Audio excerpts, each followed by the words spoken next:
So my name is Frida Bowallius. I'm a curator here at the Hallwyl Museum here in Stockholm, and I mainly work with family activities and school program and so on, but I also work with some of our exhibits, and usually when it comes to contemporary design and art, those projects usually land on me. So that's my role here at the museum.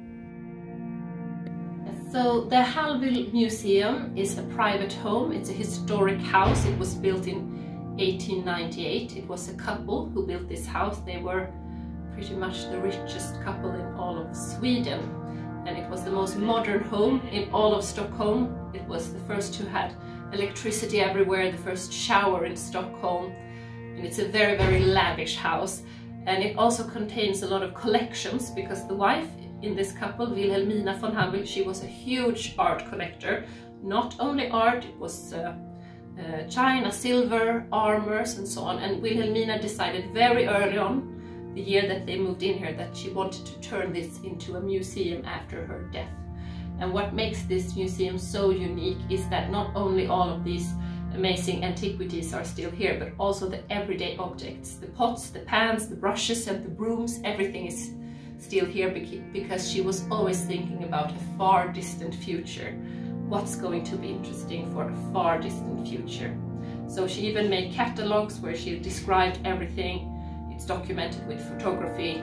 All letters and so on has been kept here as well. So it's a huge source of information about this time. When it comes to artistic research, we definitely have some groups who come here who are interested in doing research and creating artistic projects that connect to the museum. Our most recent one is an exhibit called Knowing the Ropes. We just recently had 3 Icelandic designers and artists who came here. They previously worked a lot with ropes, crafts, what do you say, crafts, ropes, but also decorative ropes and so on. So that was the main inspiration that led them here, because there are a lot of decorative ropes in this house. But that transformed into something deeper, because they became very interested in this house. There's so much information, so they made a lot of research about this house, and that became a completely new exhibit. And it also resulted in a book where you can read about all their exhibit.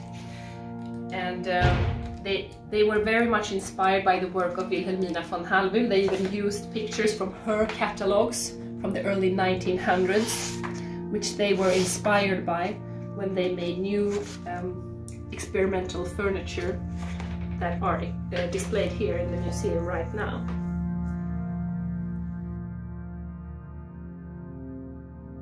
In the context of sustainability, it's not something that we work with too much right now, but it's something that's very on topic right now. We talk a lot about it when it comes to discussing our future strategies. I mean, this is a house, it's preserved from 1898. So of course it's a perspective that we have in our guided tours, in our educational programs. How people back then looked at sustainability when it came to food, when it came to materials and so on. But when we talk about how we want to work with it in the future, it's more about the mental health, that it would be a place maybe that you would come to that is completely disconnected. Maybe when you step in here, it's almost like stepping into a time capsule. It's frozen in time. People did not have internet and phones and so on.